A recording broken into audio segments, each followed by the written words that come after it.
Wow, Bogotá es la capital de Colombia. ¿Y has ido en Colombia? ¿O te gustaría ir? No.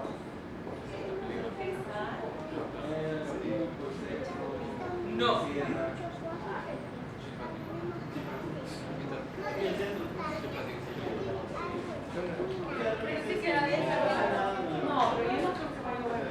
Pero para la próxima, ¿no? Pero hay muchos lugares que puedes visitar que tienen todo lo que te gusta. ¿Y si traemos la lluvia? Bajo la lluvia. ¿Listos? Así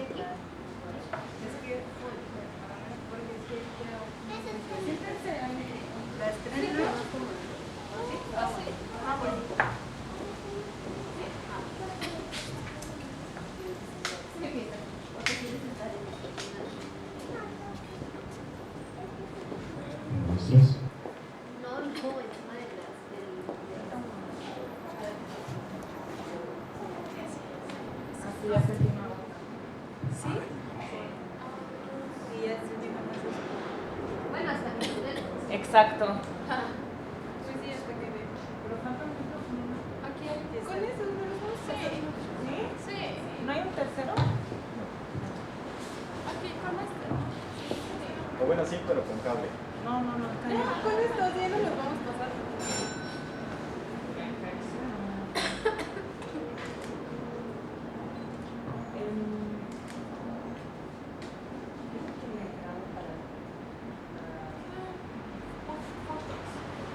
Sí, si quieres.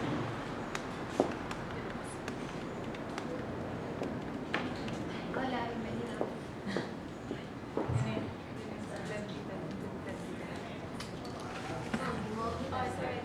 Se ve bonito.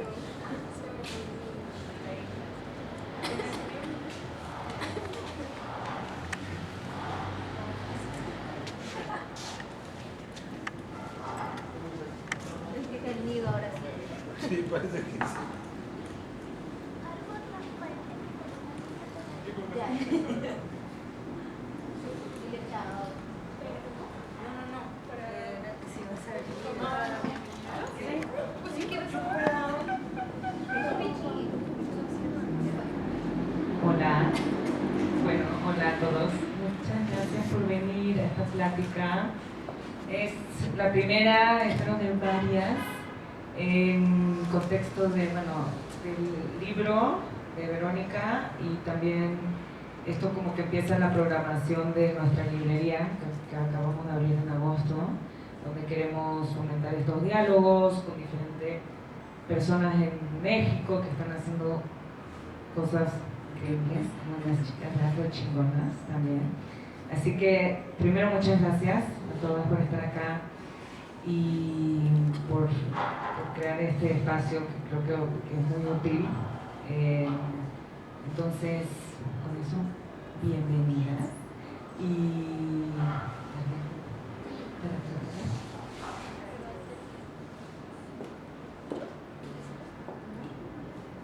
Bueno, hola, buenas tardes, gracias a todos, todas y todos por asistir. Estamos súper contentas de verles, de compartirles también pues como las reflexiones que tenemos en torno al libro que Verónica Peñaranda antologó, está bien dicho así, y también sobre pues la expo que está aquí arriba en la galería de la fotógrafa Ayana Jackson.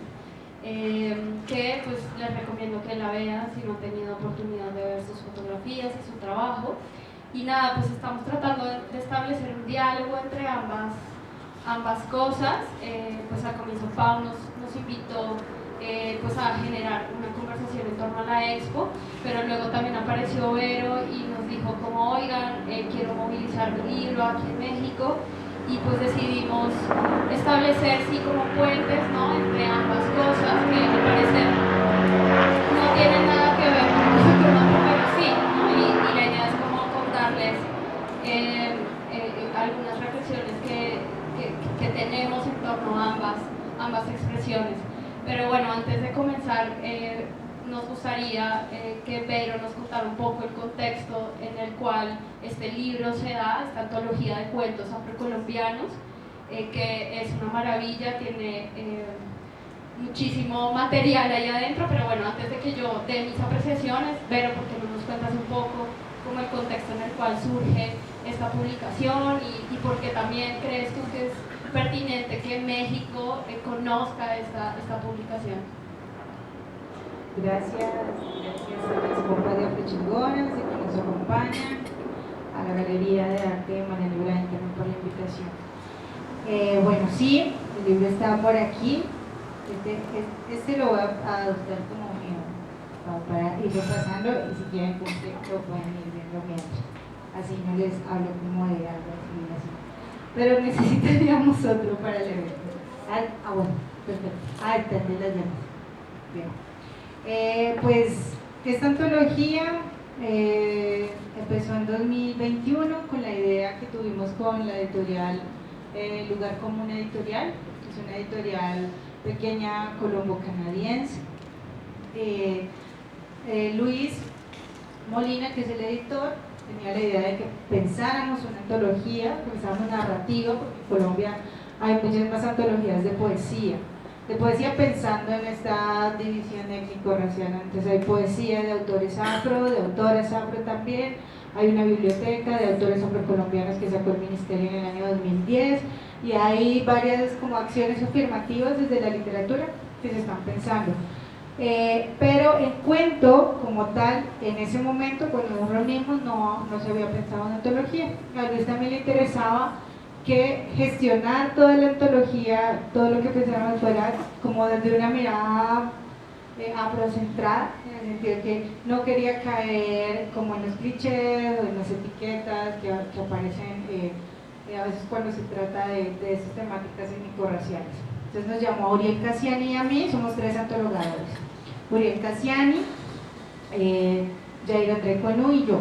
En ese momento a Uriel y a mí, Uriel también es cuentista, y sacamos una convocatoria, y la convocatoria era una convocatoria abierta, era autores afrocolombianos que escribieran cuentos y que quisieran enviar. No había una temática ni una restricción que tuviera que ver con eso, solo con un número de páginas y con la autoidentificación. Era muy importante para nosotros. Algunos autores mucho mayores, como el caso, por ejemplo, de Alfredo Anino, de Carlos Arturo Truque, que aparecieron al principio, pues Carlos Arturo Truque murió en el 73, ¿no? Ya hace 50. Él fue por medio de sus hijas, que también son escritoras y que aparecen en esta antología. Entonces, la idea era como no solamente decir hay unos escritores emergentes, sino que hay una tradición. Pero los cuentos son variadísimos. O sea, justo estábamos hablando, ¿no? Hay cuentos sobre las infancias, sobre el derecho al nombre, sobre el despojo, sobre el olvido, sobre la muerte, el amor, y de distintas edades y de distintas voces y épocas se están pensando los cuentos. De los cuentos están divididos en 2 partes, que son fuego y tiempo, y quisimos jugar un poco con el fuego y con el tiempo para pensar en la narración como un hecho que nos pertenece a toda la humanidad. Entonces pensábamos en los primeros momentos en los que se usó la narración para contar historias, ¿no?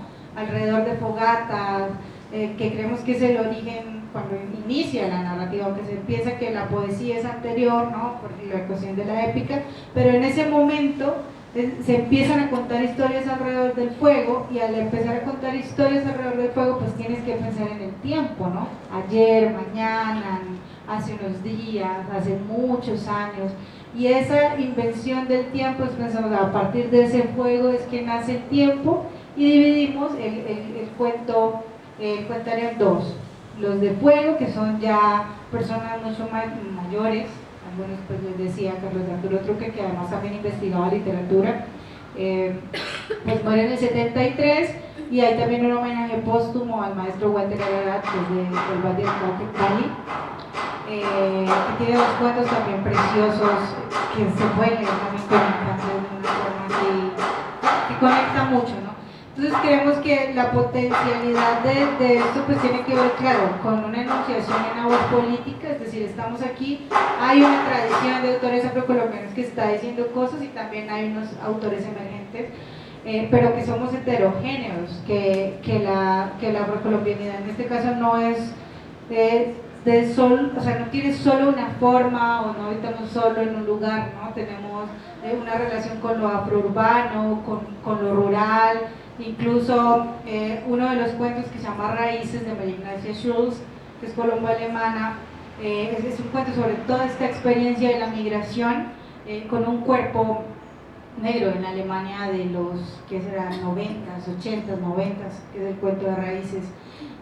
Pero otros son, como les decía, el amor y la muerte están siempre, como siempre en la literatura. Creo que la importancia tiene que ver primero con una voz de enunciación, pero segundo con la calidad de los cuentos. ¿Sí? Literariamente son unos cuentos muy bien escogidos. Pensamos los tres, que es cuando llega Yair después a ser parte de los antologadores, que necesitábamos hacer un ejercicio de curaduría, entonces intentamos que fuese también un equilibrio, o sea, son 20 autores en general, 12 hombres, 8 mujeres, el libro les está pasando por las manos. Hay también una apuesta gráfica de la que quiero hablar ahorita, que nos conectemos con Ayana, pero hay dentro una apuesta gráfica también por la imagen de los autores, ¿no? Nos interesaba no solo el nombre, o sea, una apuesta también de poner a los individuos en un espacio, digamos, un espacio político de enunciaciones, que pueda ver un rostro, ¿no? O sea, ¿quién es este que me escribe?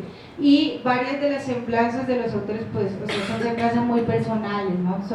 Nací en tal lugar, creo que la de Isabel es muy bonita, que no son como tan académicos, sino que vienen desde los autores y les conecta.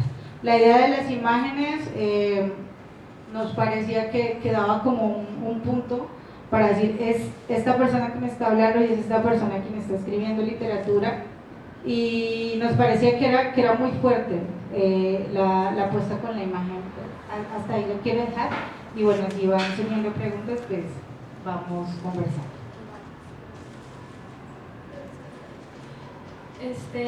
Pues yo, a partir de la lectura de algunos de los cuentos y de visitar la expo de Ayana Jackson, estuve pensando en algunas cosas que quiero compartirles, y son reflexiones que se conectan invariablemente con el trabajo que hacemos en Afrochingonas y también con el trabajo que recientemente he conocido de las prácticas narrativas.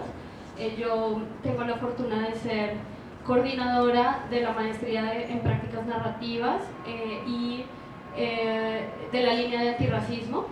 No soy cercana a las prácticas narrativas más que por, digamos, esa coincidencia. Me invitó el director a participar en este espacio académico y yo simplemente estoy compartiendo mis reflexiones y también mis conocimientos no académicos sobre el tema del racismo. Digo que no son académicos porque nosotras estamos al margen de la academia, hacemos investigación, hacemos saberes, hacemos conocimiento, pero no hay una academia que nos valide como investigadoras, como teóricas, pero nosotras creemos que todo lo que hacemos en la cocina, en el baile, en el dibujo, en el podcast, en la escritura, incluso en las redes sociales, es conocimiento y es teoría, ¿no? Y es una teoría que trae pues un peso ancestral, epistemológico importante que todo el tiempo estamos reivindicando, ¿no? Nuestras abuelas que no fueron a la universidad, nuestras mamás, nuestros papás que tampoco fueron a la universidad, ellos también en su práctica cotidiana, en sus trabajos, hicieron conocimiento, ¿no? Entonces, para que nos ubiquemos también desde donde estamos nosotras hablando, desde estos márgenes, pero reivindicando lo que hacemos como saber, como conocimiento. Y yo me estaba preguntando sobre quiénes son las personas que históricamente han tenido el poder de narrarnos a nosotras como mujeres afrodescendientes, pero también como pueblos afrodescendientes, ¿no? Y por lo general nos encontramos que quienes han tenido el poder de narrarnos, ¿no?, han sido hombres heterosexuales, por lo general de países colonizadores, europeos, hombres que por supuesto también hacen parte de la academia, que han tenido poder económico, que hacen parte pues de estas instituciones, de la supremacía blanca, y me parece que es un ejercicio increíblemente potente el hecho de narrarme a mí misma o narrarnos, ¿no?, desde nuestras propias voces, en nuestros propios términos. Me parece un acto justo muy rebelde, ¿no? Pensando como en Ayana, cuando ella agarra, ¿no?, la cámara y se toma las fotos a ella misma, ¿no? Ella se fotografía a sí misma, y ahí es donde vemos que esta figura que siempre ha sido quien ha tenido el poder de narrar, pierde justamente ese poder, ¿no? Al ella colocarse en la cámara y ser, digamos, objeto de esa fotografía. Entonces, bueno, pero pensando como en la narrativa y en las historias, y mucho más allá como de lo literario, ¿no?, del género literario, pues nosotras creemos desde Afrochingonas que las historias que narramos crean los mundos que habitamos, ¿no?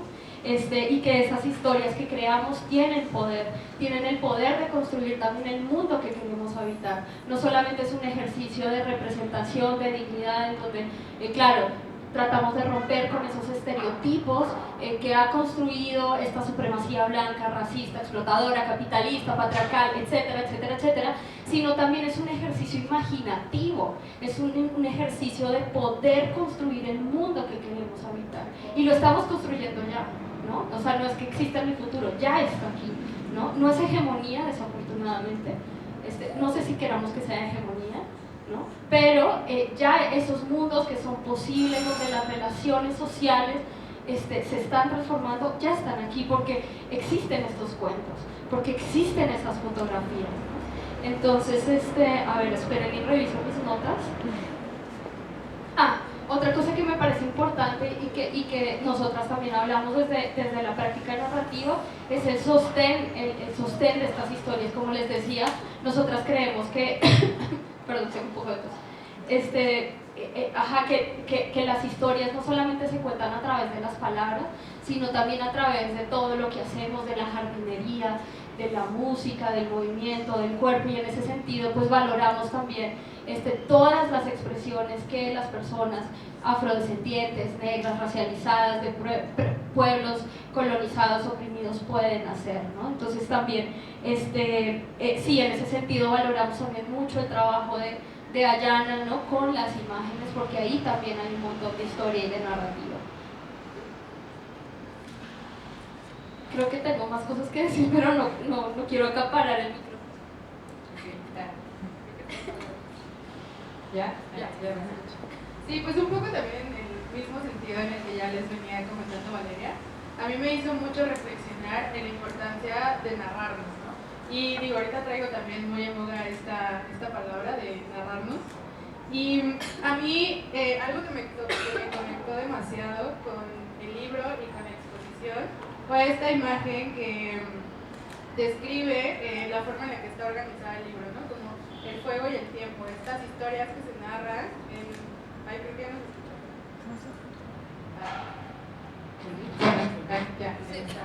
Sí, estas historias que se narran como en este espacio de comunidad, ¿no? Este espacio en el que también uno aprende de la vida. Me hizo recordar como estos espacios de fiesta en familia, digo, para compartirles un poco como de mi historia personal. Tengo yo una familia muy grande, o sea, mi abuela tiene 14 hermanos, y tengo la fortuna de que todos se juntan. Entonces, de pronto, cuando hay fiestas familiares, que es principalmente donde nos reunimos todos a conversar, es donde empiezan a salir estas historias, ¿no? Estas historias que, lejos de ser solamente experiencias aisladas a tu vida, a tus procesos, te ayudan a entender también la forma en la que te acercas a la vida, ¿no? La forma en la que te enfrentas a los diferentes problemas que están alrededor, la forma en la que puedes enfrentar ciertas circunstancias y también, un poco como lo decía Balu ya, imaginar otras formas de hacer las cosas. Eso me parece como súper vital, ¿no? También destacar, porque justo también Afrochingonas parte mucho de la comunidad, ¿no? Nuestro lema es solas somos semilla, juntas campo florido, para justo dar sentido de que la comunidad es sumamente importante y poder encontrar estos lazos que te ayudan a entender muchísimas cosas, a crear historias, incluso a imaginar y a construir otros mundos, me parece súper valioso. Y ahí lo quiero vincular con esto de narrarnos y autonarrarnos, ¿no? También que parte mucho de eso la obra de Ayanna Jackson, que es la forma en la que analizar la forma en la que hablan de nuestros cuerpos, que hablan de nuestras historias, que construyen como las narraciones alrededor de los pueblos afrodescendientes y hacerles frente, ¿no? Y destruir esas narrativas y comenzar a hablar desde nuestras propias experiencias, ¿no? Algo que también ya mencionaba un poco Balu y que es un potencializador de todo lo que hacemos en Afrochingonas, es que partimos de la experiencia, ¿no? Le damos muchísimo valor al conocimiento situado, al conocimiento que viene de lo que nosotras vivimos, lo que nosotras pasamos, ¿no? De lo que nosotras compartimos, ¿no? Y que ahí de nuevo cruza la cuestión de la comunidad. Y eso, también lo dejo por aquí. Sí. ¿Se escucha? Pensando en la exposición de Ayanna, yo vine cuando Ayanna estaba, y yo tuve así toda la introducción, y hubo algo que a mí me pareció súper valioso de lo que Ayanna nos compartía, y es que la primera vez que ella viene a México, como una mujer afroestadounidense, pues toma fotos, va por la costa de Oaxaca, se reencuentra con lo afro, pero ella se pregunta como, ¿cuál es mi posición? Yo soy una mujer afrodescendiente, pero soy una mujer estadounidense, ¿no? O sea, ¿cuál va a ser mi posición? Sé que no es lo mismo ser un antropólogo blanco tomando fotografías, pero me siento muy similar. Entonces, ese primer momento le pasó por el cuerpo, como decir, no me siento, y lo que hace, yo siento que es como arrebatar la imagen en el sentido de quién hace la imagen, ¿no? Arrebato esta imagen, pero también arrebato esta capacidad que cree que tiene el otro de fotografiarme, y en la primera parte de las fotografías hay una fotografía en la que ella está de espalda, ¿no? Y es como negando también la focalización y negando la imagen a quien está tomando foto. Y cuando ella me dijo eso, yo le dije como que le agradecía también que su trabajo era descentrar un poco, ¿no? El lente al que estamos acostumbrados, descentrarnos de allí. Y lo pensaba con la antología, porque también es como lo que preguntaba Valeria, quién tiene derecho a la palabra, ¿no? ¿Quién tiene derecho a hablar? ¿En qué momentos? ¿Cuándo? ¿O qué? O, por ejemplo, sí se habla de otras personas, pero ¿qué se dice, no? Pero ¿qué pasa cuando la palabra, cuando la imagen es arrebatada por estos sujetos a los que no se les ha permitido hablar, ¿no? Y que además esta palabra no llega porque se las dan, sino porque la palabra es justamente luchada, ¿no? Y pensaba en dos cosas. El primero, que en la antología hay un cuento que es bilingüe, que está en criol de San Andrés y Providencia y en español. Y ese cuento es, primero, a mí, yo estoy enamorada de todos los cuentos, no puedo escoger ninguno, no. Es como, le hemos puesto la criatura al texto, y siento que allí, o sea, es también un mensaje de poder, decir como mi palabra está también, y la primera parte que aparece el cuento es la versión en criol. Y cuando estábamos revisando el texto, hay un momento que hay una parte en español, la parte de español, que yo le decía a Sidney Suárez Gordon, que es el escritor, le decía, Sidney, no puedo entender qué es lo que quiere decir aquí el narrador. Entonces Sidney me dice, no, lo que pasa es que este narrador no es un narrador nativo del español, sino del criol, y cuando yo traduzco el cuento, yo intento que estas marcas del lenguaje, aunque estén en español, sigan en la voz del narrador.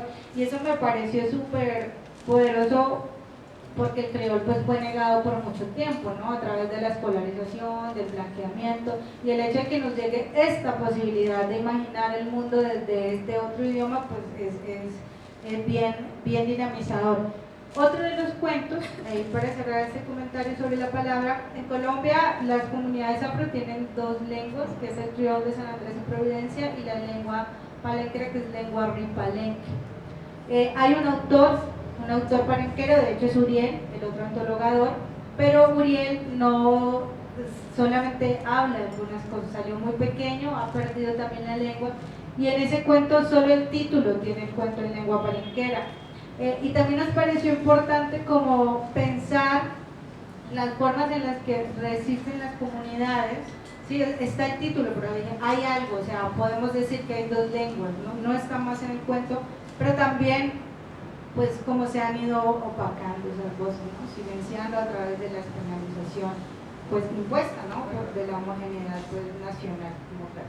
Entonces, la palabra aquí está tomada como desde muchos lugares, desde muchas aristas. Sí, yo quería también decir algo sobre, bueno, que me conecta también con las prácticas narrativas, y desde las prácticas narrativas se dice que narrarnos desde la dignidad es político. ¿Y esto qué quiere decir? Que cuando nosotras, y es algo que yo pues veo presente tanto en el libro como en la expo, y también, bueno, si pueden escuchar en algún momento nuestro podcast Afrochingonas, creo que también lo podrán vislumbrar, pero, o sea, que sí, en varios cuentos, ¿no? Como que se da cuenta como de la violencia, ¿no? La violencia que supone vivir en un cuerpo negro, en un cuerpo racializado. Hay cuentos, hay historias que tienen que ver con la guerra, con el desplazamiento forzado, que hay una historia de un aborto que es maravillosa, en fin, y como que sí, o sea, yo veo tanto en la expo como en los cuentos, ¿no? Como la violencia siendo narrada, ¿no? Está ahí presente, pero también no solamente la violencia, sino también la dignidad de quien resiste esa violencia, ¿no? Entonces ahí es donde me conecta también con otro término maravilloso de una feminista negra brasileña que se llama Vilma Piedaggi, que es doloridad, y en la doloridad, sí, cuando hablamos de doloridad, nos narramos también, nos encontramos o resistimos, nos damos cuenta de nuestro potencial político a partir del dolor, ¿no? De haber sufrido tanta violencia, pero también significa como resignificar el dolor, reapropiar el dolor y darnos cuenta de todos los momentos en donde nuestra agencia aparece y resistimos y hacemos frente a la violencia, ¿no? No solo somos víctimas, sino que resistimos frente a la violencia, y eso me parece que es súper clave en ambas expresiones, tanto en la expo como en el libro. Y otra cosa que me parece maravillosa de la expo de Ayanna Jackson es como me conecta también muchísimo con este uso político de lo erótico, pensando también en Audre Lorde, en que Ayanna se muestra como muy provocativa ante el lente de la cámara, y me reflejo en Ayanna también, porque yo hago uso político de mi erotismo todo el tiempo, ¿no? Les compartí a mis compañeras que frente al algoritmo que es despiadado con nosotras en redes sociales, en las plataformas, nos violentan, nos llegan mensajes de odio, nos censuran, el algoritmo nos oculta, ¿no? Yo he descubierto, y esto es un tip para quien quiera posicionar algún mensaje en redes sociales, que si te muestras erótica frente a la pantalla, el algoritmo te muestra. Entonces yo lo que he hecho es subir mis fotos erotizándome y movilizar mensajes políticos, y yo creo que ese es un uso político de lo erótico, pensando en Audre Lorde y en Ayanna Jackson, ¿no? Como también jugamos con este capital erótico, ¿no? Que es propio nuestro, que es una fuerza vital en nuestros cuerpos, no solo de las mujeres, sino también de los hombres, y yo les invito a que exploren esa parte también, y que jueguen, y que sí, que se reaviven, no sé, y ya. Sí, hagamos. Pues justo algo relacionado un poco a esto último que mencionaba Malu, y que a mí me conectó con el libro y también con la exposición, es la resistencia. O sea, cómo hacer frente de diferentes formas a estas violencias que nos atraviesan. Y el último cuento del libro me encantó, y bueno, creo que eso va a tocar otro punto, pero lo voy a decir después porque si no me voy a desviar y no voy a decir el punto que quiero decir, que es que se resiste desde diferentes espacios y desde diferentes medios, como el erótico, ¿no? Desde pintar tu pared con tu nombre porque tu maestra no se acuerda de tu nombre y para ti es importante que te visibilice, ¿no? Hasta haciendo un podcast, hasta haciendo una obra de arte, un collage, no sé, haciendo cualquier otra expresión, ¿no? Las formas de resistir son diversas y son sumamente valiosas. Ya está. No, sí iba a decir algo. Sí, iba a decir algo. Respecto a estas formas de resistencia, es que también muchas veces se nos enseña que, digamos, las personas definidas como subalternizadas no acceden a la palabra, no quieren acceder a la palabra, ¿no? Cuando sabemos, o sea, ni siquiera es necesario escarbar muchísimo, que en el caso, por ejemplo, de las personas que fueron esclavizadas, estaban arriesgando su vida para aprender a leer, a escribir, ¿no? Sabemos que hay una importancia en el saber, o sea, que está allí, y que la escritura justo nos permite eso, pensar otras posibilidades del mundo, ¿no? Imaginar lo que decías ahora, ¿vale? No es que vamos a hacer, sino que ya lo estamos haciendo. Entonces, tomar la palabra y poder decir que sí, que ha costado, o sea, que estas letras y lo que está aquí no ha sido algo fácil ni regalado, como decíamos ahora, pero que pasa también por el cuerpo, ¿no? O sea, esta escritura nos pasa todo el tiempo porque tiene una historia que nos conecta y que nos permite conversar hoy también.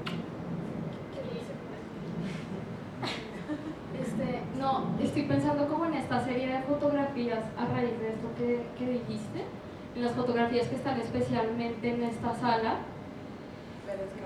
Sí, y bueno, también platicando con otra persona, él me decía que el área del cerebro, que una vez hicieron como un estudio neurológico, así, estos que conectan cosas como en el cerebro, en la cabeza, no en el cerebro, bueno, no sé, en fin, pero que el área que se ilumina cuando recuerdas algo y cuando imaginas es la misma en el cerebro, es decir, o sea, tu cerebro no distingue entre la memoria y entre la imaginación, es la misma área y realmente no sé en dónde se ubica, pero me parece una idea súper bonita pensando en esas fotografías porque es algo que no sucedió, pero, o sea, está imaginando pero recordando. Yo no sé cómo explicar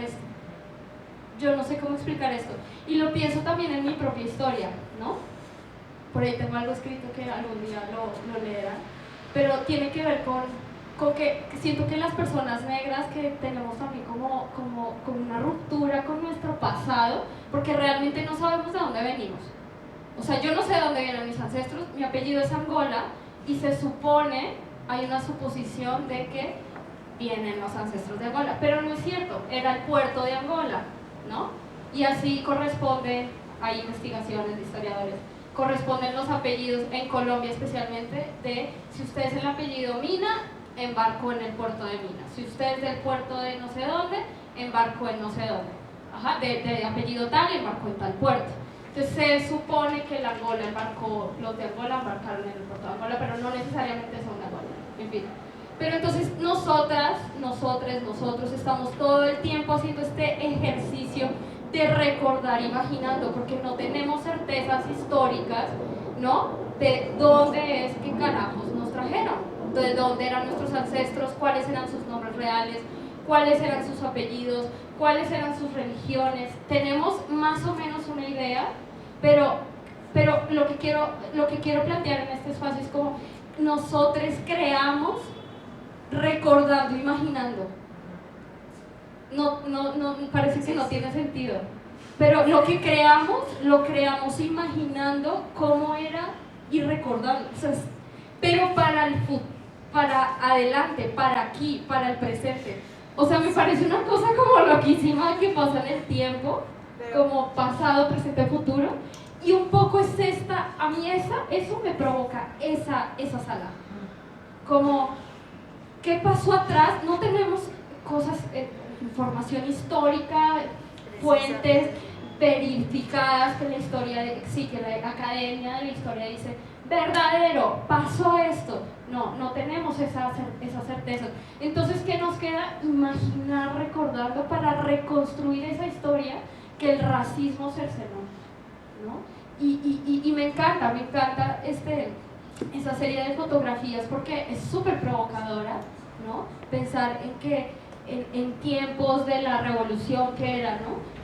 Había personas negras ahí y que por supuesto que las hubo, por supuesto que Y las que hubo. nos dicen que no hubo, o sea que la historia oficial nos cuenta, bueno, al menos en México nos cuenta que no había personas negras en esa época de México, ¿no? Y justo un poco como enlazándolo con lo que dices, creo que también, o sea, ya como una mujer afro-mexicana, para mí ha sido muy importante reconstruir como la historia, ¿no? Una historia que se me ha negado, una historia que se ha invisibilizado a lo largo de mi familia. Ponerme a pensar y ponerme a imaginar y ponerme a decir, claro, o sea, mi abuelo plantaba caña de azúcar, mi bisabuelo, comenzar a reconstruir y a reimaginar como mi historia familiar para poder transitar y darle sentido como a estas experiencias que también he tenido.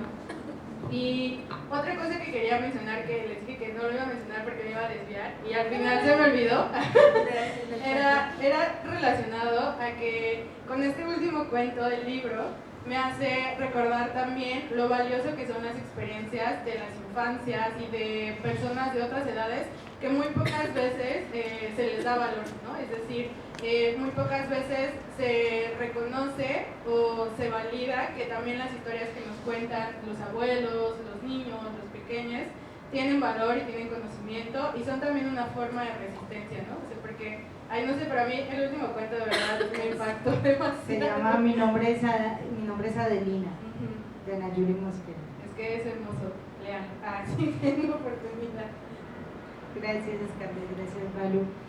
Había una cosa que antes de saltar, los saltos ahí, el salto cuántico, y es esto de la literatura, bueno, en el que es lo que yo trabajo, obviamente, o creo en la imagen y en lo audiovisual, pero estoy pensando en este momento en la literatura. La literatura también es un espacio para la memoria, ¿no?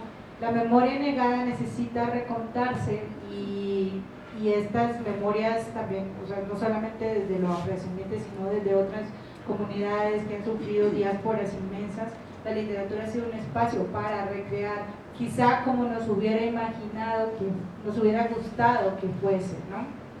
Y eso yo lo empecé como a trabajar mucho, sobre todo con autoras afropuertorriqueñas, como Mayra Santos Febres y Yolanda Arroyo Pizarro.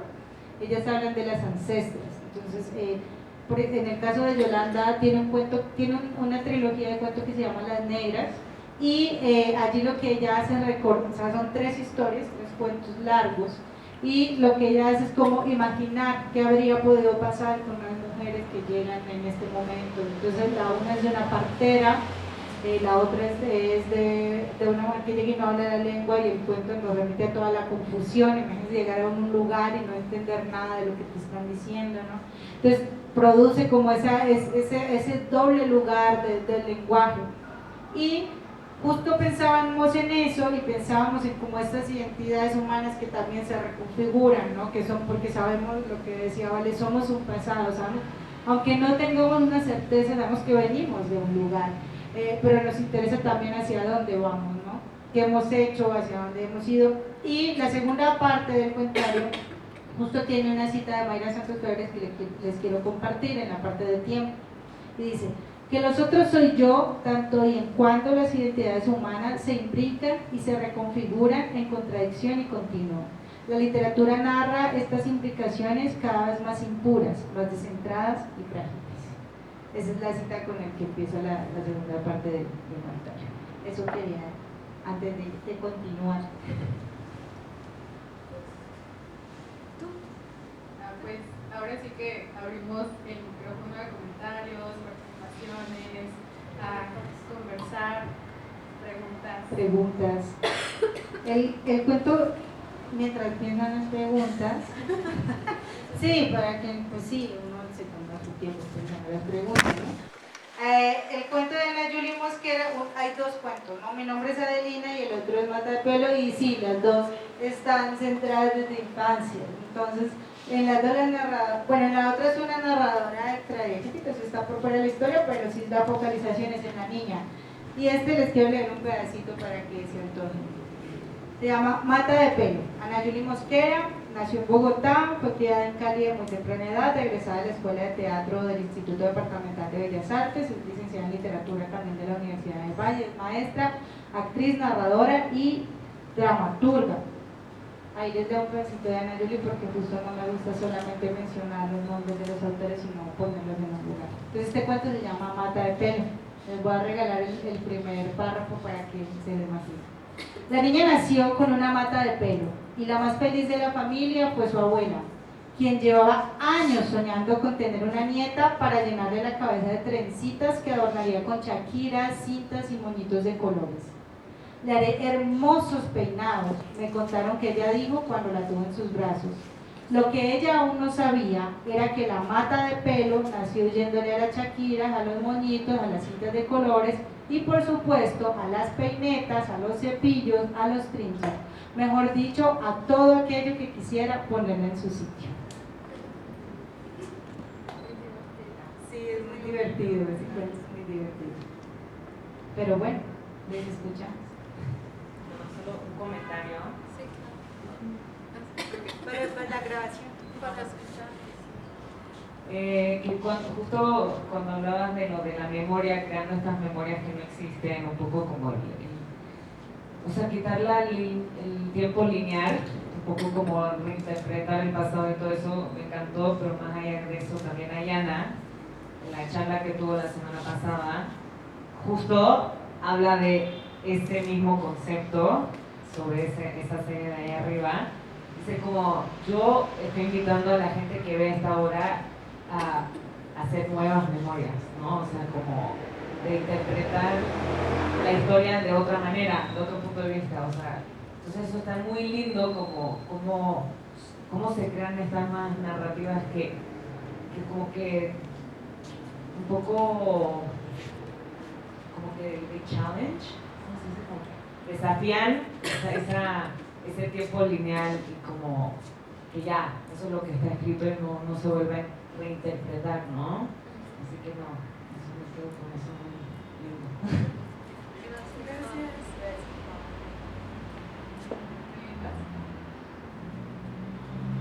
Tiene que ser una pregunta, puede ser un comentario. Más que una pregunta, puede ser un comentario. Perdón. Sí, claro. Hola, yo venía a visitar la galería y ya no estamos aquí porque he hecho un tiempo para que mi hija me acompañara. Porque estamos en esta lucha constante de tratar de reimaginar cómo son las realidades para los niños y las niñas y los niños, ¿no? Desde los niños y las niñas, ella dice niñas, mis amigas, son realidades distintas que nosotros los adultos no vemos porque crecimos en estas historias que nos contaron. Y lo que dices es cierto, pues la historia, o sea, no existe una historia, o sea, es la narrativa con la que crecimos y con la que nos contaron toda la vida. O sea, sí hubo hechos y otros hechos, pero la narrativa la fuimos creciendo. Y cómo ellos van viviendo estas nuevas realidades y cómo se van integrando de una forma bien distinta. Y como padres, y Vanessa, quien conozco hace muchos años, sabe que una de mis preocupaciones es cómo discutimos esto para que los niños lleven estas nuevas realidades. Yo lo veo desde las niñas porque tengo una niña y creo que hay un compromiso político, pero sé que hay muchísimas otras desde donde hay que irlo llevando y hay que irlo metiendo a través de distintas formas, porque lo que vemos ahorita en la estructura escolar pues es que seguimos reproduciendo la forma de escuela y por más que los libros de texto estén introduciendo algunas cosas, la narrativa sigue siendo la misma, ¿no? Entonces, ¿cómo hacemos para incluir estas narrativas distintas en los niños que están de la edad de ellos más chicos, ¿no? Creo que eso es muy rico y es una afortunada coincidencia que hubiera llegado. Gracias.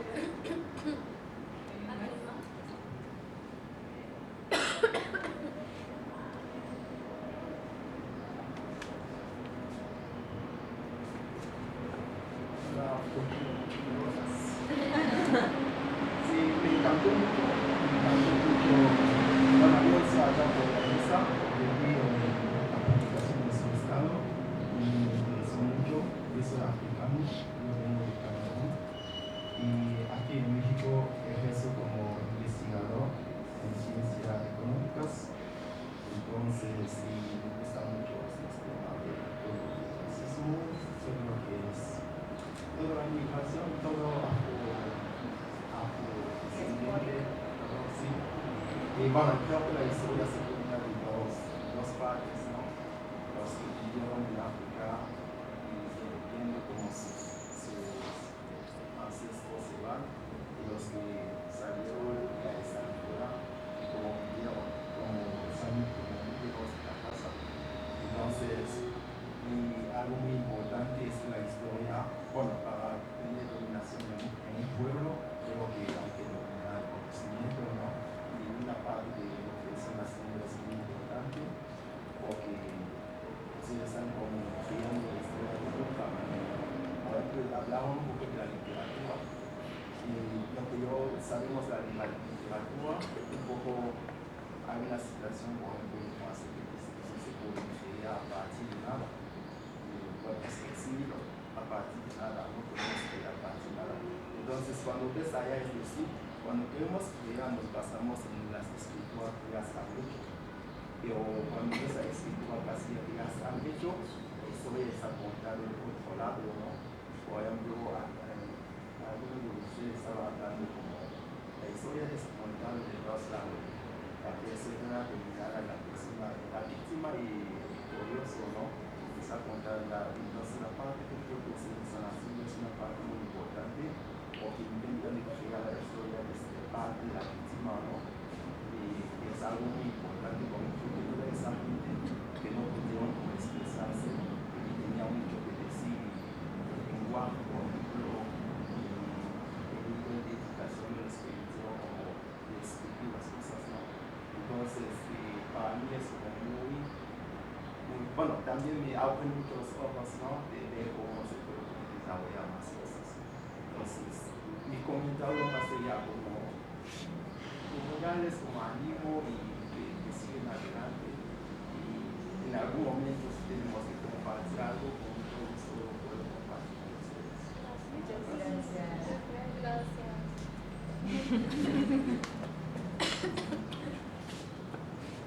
No sé si alguien más quiere compartir, decirnos algo que se les haya ocurrido, una reflexión, pensamiento vago, ¿no? Es un momento. Es un momento para el estrellato. Algo que se me pasó un poquito, mientras alguien más piensa, para cerrar, fue la imagen de portada de la antología. Eso cuando conversamos con Ayana yo le dije como, mira, esta también es una artista plástica contemporánea colombiana, afrocolombiana, que es Astrid Liliana Angulo. Astrid Liliana es artista plástica, visual, y esta hace parte de una colección que se llama Pelucas Porteadoras. Una colección que se llama Un Negro es un Negro, y estas son pelucas de esponja de brillo, creo que es el nombre, que le hace entre el 97 y el 2001. Y esta imagen pues no la escogimos al azar, sino que cuando ya estuvo, mentira, no fue cuando ya estuvo lista la antología, yo desde que dijimos antología, yo dije, yo quiero que la artista que aparezca en la portada sea también una artista afrocolombiana contemporánea. O sea, eso me interesaba porque pues los cuentos eran contemporáneos y nos interesaba poner en diálogo, claro, varias representaciones artísticas, y pues escogimos esta imagen que también tiene su reseña dentro de la antología. O sea que la imagen la pensamos como parte de la antología, no como algo aparte, ni un adorno, ni solo la portada, sino que compone pues la obra. Y hay una cosa súper linda, y es que Astrid nos exigió, o sea, nos pidió, nos dio envío, doy la obra, bueno, como todo lo que se acordó, y necesito que además de toda la información, porque nosotros le dijimos, pues va a aparecer, porque fue como una idea que nos hizo ahí, como pensando todo el tiempo haciendo curaduría, y es como va a ir la nombre de la modelo que aparece allí. Entonces en la partecita entonces dice Shirley Inestrosa, que es el nombre de de la mujer que aparece allí como modelo, justo para continuar eso, continuar nombrando y no arrebatar miradas, espacios, imágenes de otras personas, solamente como un asunto ahí muy capitalista, extractivista, aunque sea una palabra ahí muy cliché, pero que sí, que sigue haciendo eco también en nuestras prácticas como investigadores desde donde sea, incluso fuera de la academia, o sea, nos podemos cachar en esos momentos. Y fue también como un llamado así como de mucha curaduría y de ser como muy delicados, muy delicadas, pues quedamos los tres como en esta organización de la antología. Bueno, y pues muchas gracias por la compañía. Bueno, qué bien. Bueno, Vero, para ti, porque, o sea, llevas 1 año y medio en México y estás haciendo tu doctorado, ¿no? Entonces solo quería preguntar, o sea, después del libro, ¿qué sigue? ¿Qué es lo que estás como investigando? ¿Qué es lo que, porque aparte de como que también cambiar, o sea, México hace 1 año y medio, 2, también es todo otro contexto y un poco entender tu experiencia y en qué te estás enfocando ahora, o sea, ¿qué sigue? La paz. Pues bueno, la criatura me ha gastado también bastante, o sea, ahorita me ha gastado tiempo, salir, conversar sobre ella, y ha sido muy bonito, o sea, he ido a lugares, o sea, estoy hoy aquí, hemos ido a emisoras, a cafés chiquititos donde van 5 personas, pero o sea, la idea es que podamos conversar, si esas 5 personas están dispuestas a conversar con nosotros. Lo hemos hecho también en espacios académicos, en derechos humanos, estuvimos hablando, que allí también nos acompañaron otros colegas y también estuvo Diana ahí como abogada, hablando desde o sea, hemos hecho de todo. Me he conocido la Ciudad de México más, yo pensé que la conocía bien porque había andado, pero con la criatura hemos andado un montón. Y yo en mi doctorado también estudio literatura, mi doctorado es en humanidades, en la UAM Xochimilco, pero yo estudio escritura de mujeres.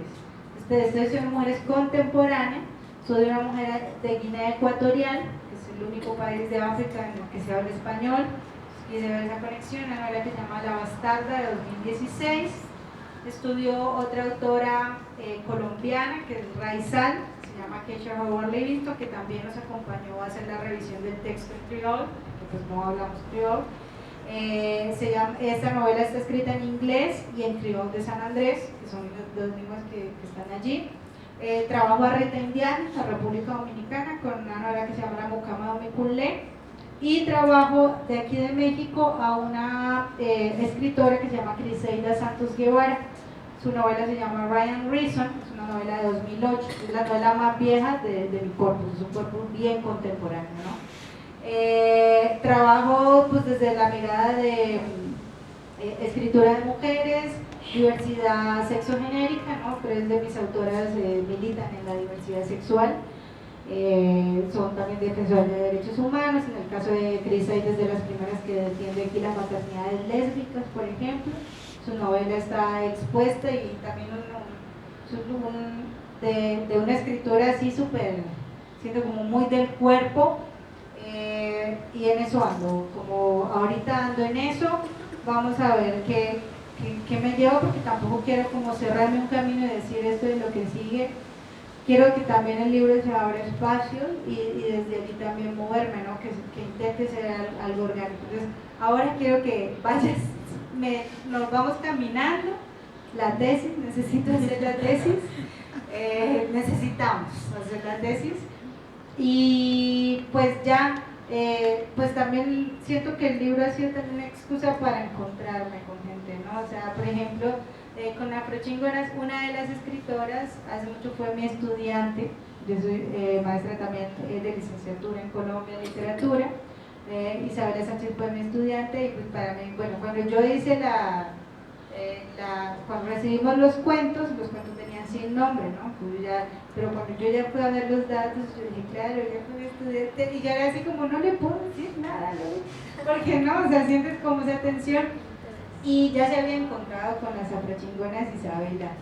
Y yo le dije, estoy acá, y me dijo, sí, yo hice con ellas un cuento. Entonces también siento que un poco la idea que hablamos desde lo amplio como de estos cimarronajes y esos encuentros se dan en la contemporaneidad, y siento que eso también, o sea, traer el cuentario hasta México me ha hecho encontrar con personas también muy bonitas y dispuestas, abiertas a conversar, en el caso de ustedes que aquí estamos. Entonces que también quiero como vivir un poco de esa experiencia y esperar.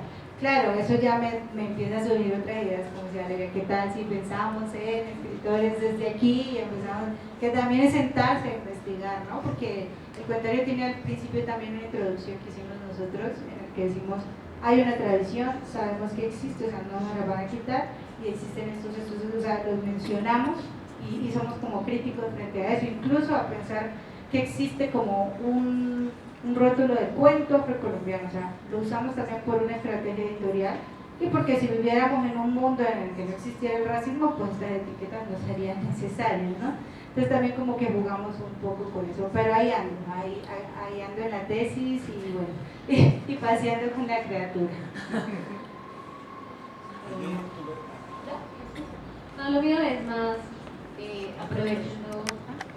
aprovechando que estaba la compañerita aquí y que estaba Lía por acá, porque estábamos, bueno, hablando, ¿no?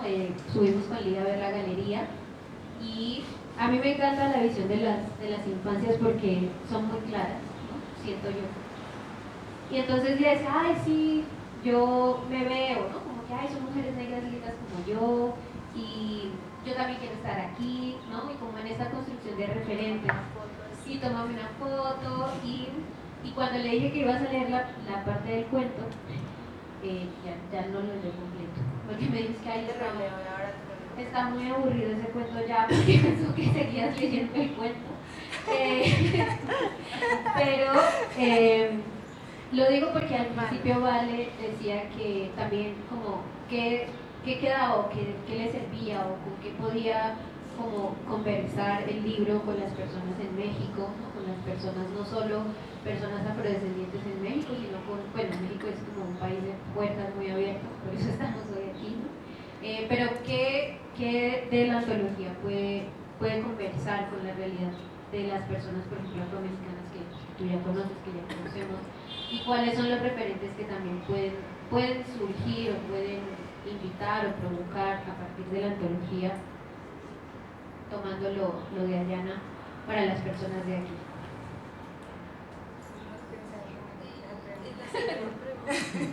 Baila pensando. Son dos preguntas, bueno, van para ti, ¿verdad? Que ya has nombrado un poquito, pero si podrías ahondar más en el ecosistema editorial de Colombia, o sea, qué lugar viene a ocupar, porque es un campo de batalla, ¿no? Especialmente el mundo editorial, bueno, las galerías también. Y la otra es, ya que has mencionado tu tesis un poco, hay un concepto súper potente, la bastardía. No sé si se puede rastrear elementos de bastardía en alguna de las piezas que componen la antología. Si es el caso, ensayar tal vez una respuesta. No, se puso denso esta. Sí, no traigan a sus compañeros del doctorado ni a sus novias a las presentaciones. Eso, la primera respuesta es esa. No, pero con la de Diana me pueden ayudar. ¿Sí? Ya. Bueno, me han hecho esa pregunta, como sí, es cierto que es una antología de autores afrocolombianos, como cómo conversa aquí, ¿no? O sea, cuáles son las realidades. Yo siento que hay varias realidades compartidas, ¿no? Sobre todo, pienso en una sencilla y es el acceso, por ejemplo, a las letras, ¿no? ¿Quién tiene acceso a las letras? Entonces hace unos días estábamos leyendo sobre datos, ¿no? De tasas de analfabetismo, por ejemplo, y yo me encontraba que las tasas de analfabetismo en México son más altas en Oaxaca, Guerrero, Estado de México, o sea, donde están más personas afrodescendientes. Entonces eso creo que está allí, ¿no? O sea, lo estamos compartiendo y creo que es algo que compartimos en las Américas, los afrodescendientes, de muchas formas, ¿no? En relación con los otros que habitan en esos lugares, o las voces hegemónicas, sobre todo masculinas y blancas, como lo mencionaba antes, Vale. Creo que la literatura también es un espacio que es un discurso que nos permite movernos hacia ciertos lugares, generar relaciones de cercanía, de empatía, ¿no? Y que las piezas, incluso que para nosotros tienen un valor inmenso de quienes están escribiendo, pero las piezas tienen un valor inmenso a nivel literario. Y creo que eso pesa, sí, creo que la literatura tiene esa capacidad, ¿no? De llevarnos a imaginar otros lugares, de jugar con el lenguaje, de presentarnos otros mundos que incluso ni siquiera conocemos, ¿no? Entonces creo que en eso hay un valor que puede quedar aquí y que creo que son discusiones necesarias para pensar las escrituras. Confieso que cuando yo vine a México, cuando empecé a hacer mi proyecto de doctorado, yo estaba buscando autoras afromexicanas para mi tesis. Me interesaban mucho autoras afromexicanas, pero pues yo ya venía que quiero que sean narradoras, que quiero que sean contemporáneas. O sea, como ya traía ahí mis filtros, ¿no? Como lo otro que yo trabajo es diversidad sexual expresa, que es como Criseida, por lo que les decía, pero no tiene que ver específicamente con lo étnico-racial. Pero me encontraba muy pocas, ¿sí? O encontraba que, digamos, eran unas obras que yo no me sentía en la capacidad de trabajar en comparación, como esta obra de Mi pelo chino, que es un libro álbum dirigido a infancia. Creo que es un trabajo importante, de hecho, pero que yo en ese momento no me sentía en la capacidad de hacer y que no encontraba cómo conectarlo con el resto del corpus, ¿no? Sentía que me podía quedar flojo o que tenía que hacer otras cosas. Y en mis lecturas pues escojo finalmente a Criseida, pero que sí siento que es un trabajo importante y que puede también, nosotros cuando decíamos la antología, decíamos que esta antología es un diálogo abierto, o sea, lanzamos ahí unas palabras, respondan, así sea para decir esta porquería que hicieron, nosotros podemos hacer algo mejor, bueno, hágalo, nosotros estamos allí incluso si necesitas algo con lo que puedas hacerlo, ¿no? Entonces era como una excusa para conversar. Ahí un poquito y ya aquí No, yo siento que, bueno, yo la verdad me reconozco ignorante en el tema, como no conozco muchas escritoras afromexicanas, pero creo que hay que partir del hecho de que hay una genealogía y que más bien somos nosotras las que desconocemos a esas escritoras. Sin embargo, no es cierto lo que estoy diciendo, porque nosotras en Afrochingonas, y por eso conocimos a Isabela, que es quien escribió uno de los cuentos y que nos conectó con Vero. Nosotras este año en enero hicimos una convocatoria porque abrimos nuestra página web y dijimos vamos a lanzar un blog. Y abrimos convocatoria, todo quien quiera escribir, no nos importa quién sea, manda un texto a Afrochingonas, estos son los requisitos, no nos interesa que sea opinión, cuento, poesía, usted manda. Y nos llegaron, pero así, y muchos de esos textos, o sea, bueno, hay mujeres afrocolombianas, hay chicas de República Dominicana, me parece que hay unas cubanas, pero claro, hay mexicanas, afromexicanas, entonces creo que solamente se trata como de agudizar un poquito la mirada porque ellas han escrito en nuestro blog, y quizá nuestro blog es un espacio de literatura, que no lo hemos visto como tal, ¿no? Entonces creo que tenemos ahí como algunas provocaciones y a mí, bueno, el trabajo que hizo Vero me provoca también como a hacer esta investigación y decir, oiga, hagamos una antología de cuentos o de poesía o como que me provoca, pero ¿a qué horas? ¿Quién sabe? Porque yo tengo mucho trabajo. Pero otra cosa siempre se hace. Que me parece importante decir, o sea, que yo también pensaba como, bueno, dentro de Afrochingonas yo soy como la que escribe, o sea, si usted escribe un correo a Afrochingonas yo le voy a contestar.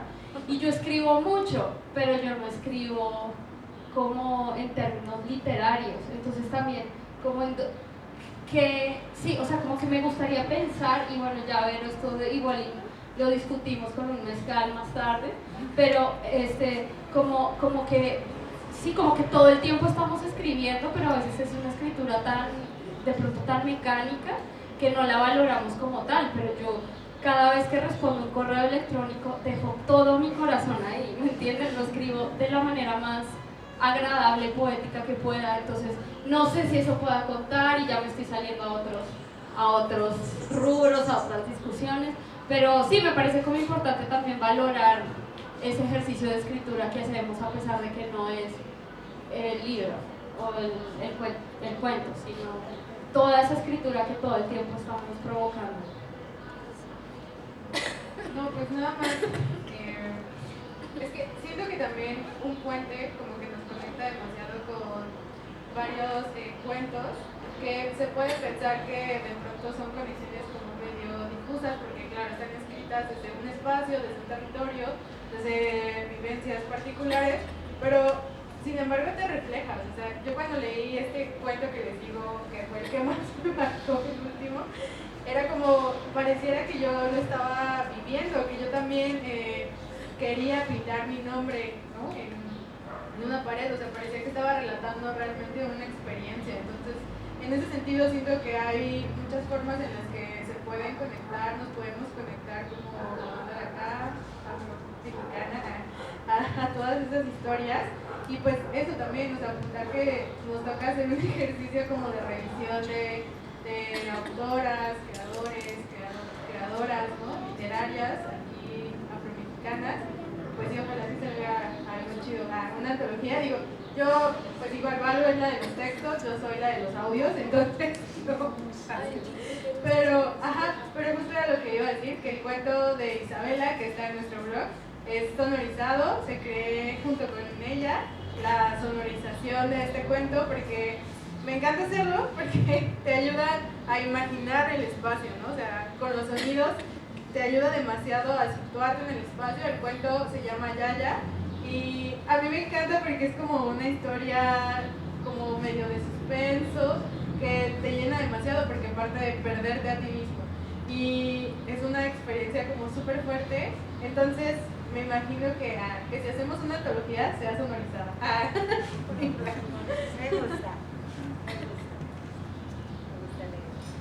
Bueno, y la segunda pregunta, la segunda pregunta de Sergio es, bueno, ¿cómo está el mercado editorial en Colombia? ¿Cómo es esto de lucharse los espacios?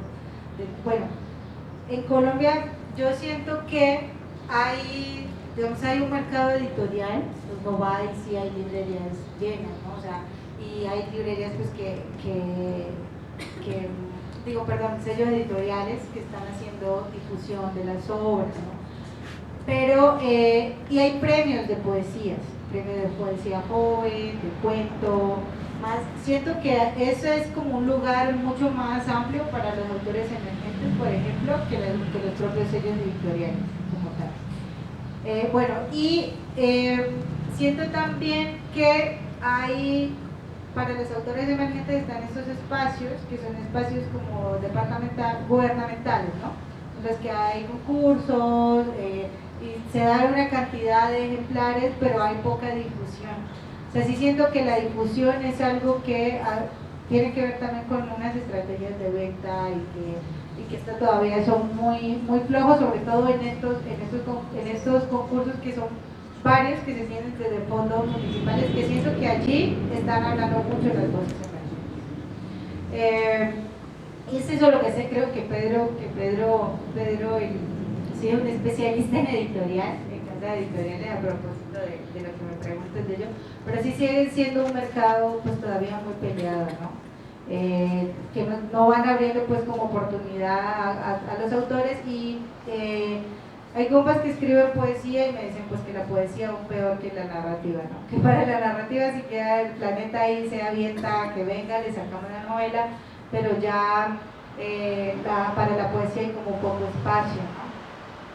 Y respecto a la segunda pregunta de la bastardía, de hecho hay un cuento que se llama Bastardía, que es el cuento de Yair André Cuenú, y es un cuento que yo considero que tiene un poco como terror, el cuento que te contaba que es como un terror del trópico, en el que los cuerpos se deshacen y hay unas denuncias sobre corrupción, por ejemplo.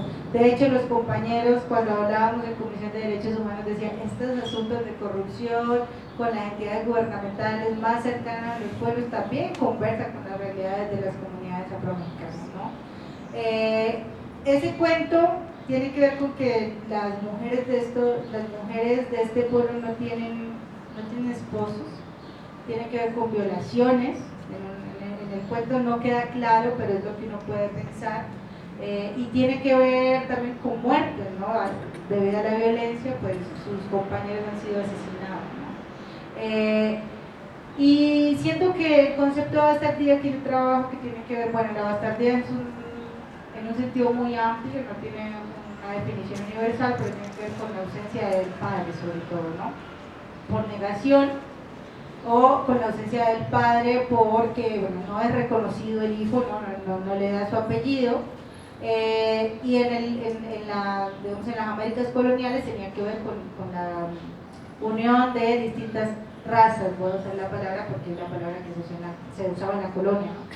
Y bueno, yo considero pues que nuestra realidad como personas contemporáneas de lugares postcoloniales es la bastardía, ¿sí? Nuestra propia voz es una voz de bastardía, el mestizaje una bastardía como higienizada, limpia. Entonces yo sí siento que puede verse como una voz desde lo bastardo, desde ese lugar que le deseaba a las personas afrodescendientes para solo no reconocerse desde el padre colonizador, ¿no? O sea, porque no, sí, o sea, aunque le exige que se reconozca a partir de, le exige su lengua, le exige su comportamiento, pero no lo asume como un sujeto de derecho, sino como, digamos, un ciudadano bastardo, un ciudadano que está por fuera de ese régimen y que lo vemos, y que son cosas que pasan por nuestro cuerpo, porque las comunidades afro, yo creo que, digo, en las Américas, de acá para abajo, del sur, vivimos en unas condiciones de las que además uno se entera cuando crece, justo ahora que dices, justo como unos hijos bastardos, ¿no? De sistemas, sin sistemas de salud, sin sistemas que también impiden las escrituras. Y yo le decía a Diani, que Diani creció en Cali, yo crecí en el Pacífico, ¿no? Entonces pasaban cosas muy raras, como, no sé, habían enfrentamientos con guerrilla y de repente se tumbaban unas torres de energía y pasábamos, no sé, 3 semanas sin posibilidades de acceder a agua, y teníamos que caminar, o sea, vivíamos en el centro poblado, digamos, en la zona urbana, no en lo rural pues igual hay agua, ¿no? Aunque había pues enfrentamientos. Y era como, tenías que gastar medio día o 6 horas de tu día yendo por agua hasta un pozo de un vecino que tenía un subterráneo, que hacía el favor, o en la casa, por ejemplo, en mi casa que había un subterráneo, entonces a veces se abre para que la gente vaya. Ya no pasa tanto, pero pasaba, y eran horas, o sea, horas que otras personas en otros lugares podrían ocupar en el ocio productivo, ¿no? No resolviendo una necesidad tan básica como el agua. Y eso pues también nos impide sentarnos, escribir, imaginarnos otros mundos, cuando lo primero que tienes que solucionar son esas cosas. Entonces sí lo veo muy como desde una respuesta muy bastarda, y lo pienso por ejemplo en el lenguaje. Hay muchos de los cuentos que toman el lenguaje y se burlan de él y lo devuelven con palabras como inventadas, palabras también que son del Pacífico, de la costa atlántica, que también han sido pues silenciadas, ¿no? Como no se habla así, no se dice así, y aquí aparecen como escupidas, como devueltas, y eso también me parece como un ejercicio bastardo.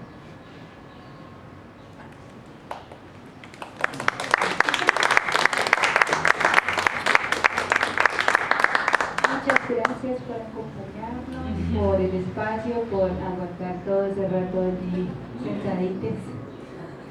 Sí, no, gracias a Pau por gestionar todo este espacio. Esperamos acompañarles en otras oportunidades. Y bueno, y el libro está en la librería, si alguien lo quiere comprar, y que Vero se los firme. Aprovechen. Gracias. Gracias, chicas.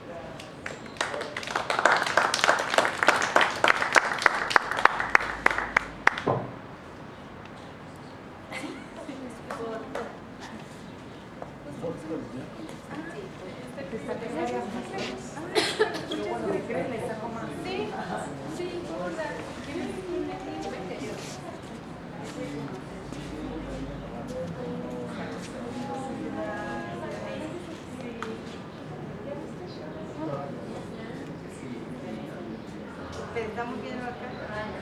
Bueno, que acá, perdón. Ya. Pau, ¿puedes tomar una vertical? Ah, eso. Sí, sí. Sí, ahorita también ya nos vamos. Gracias. Creo que es Quédense mucho. Podemos Soy yo, y yo. Ese día de que creen que podemos Sí.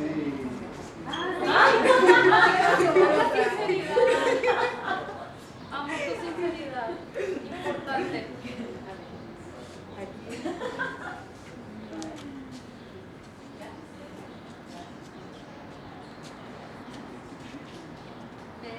Gracias, amor. Mucho gusto. Ah, tú eres la...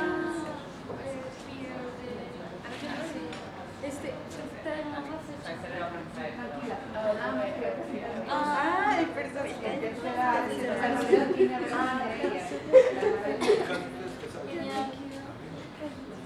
Ay, qué bien.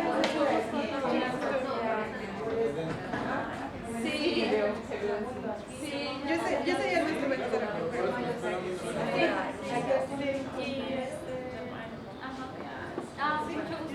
Te debemos hacer. la pasamos 50. Bueno, Muchas gracias, mucho gusto. Hasta luego. Bye. Cuídate mucho. Adiós. Cuídate. Muchas gracias. Gracias. No, al contrario. El tema de la infancia es un tema bastante importante para mí. Sí, no,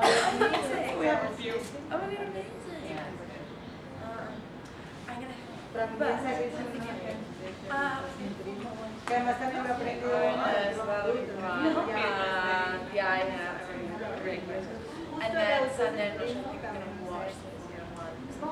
Entonces también estamos en un próximo de And olvidar. it's like it's Sí. ¿Cuántos años tienes? De una edad. Pero también me da la definición. Es una edad más. Ustedes estén muy bien, un placer. Muchas gracias. Muchas felicidades. A ti. Muchas gracias. Oh gosh, I reached polio. I guess it's when everyone around this. Gracias. Are you just yay? No, oh, quite nice. When is horrible days? It's quite nice to yeah, exactly. And like, yeah, I love Sunday lunches. I love Sunday dinners. I guess I'll enjoy that more now. But still, Es humanidades y la línea es esa, porque tienen esa y una de cine. yeah, let me know. I love everything. Cine Always. contra- I love it. Thank you so much. Compa, sí, Well que está done. mi compa de él sí hace pues Oh my god, I have to wait to go back to Europe together then, because I'll be too expensive. Yeah. It's crazy. Yeah. Oh my god, I love that. I was like, I want it. I need to. Well, whenever you want to borrow them. Oh my gosh, thank you. No, I no, have no, yeah, sí, I was gonna be like Cinderella and my sister trying to. son 4. So nice to see you too. Ciao. Aquí andamos. Por lo menos no rápido, pero sí en el tiempo y ya bien, sí, muy bonito. Cuando empezó a llover un poco. Pero Chispi, Sí, ya sé, pero yo como que ya sé, o sea, ya lo arreglamos adentro como en 3 segundos por si se ponía peor. Yo como ya mismo metemos a todos. pero sí, Pero voy a caer por ese día.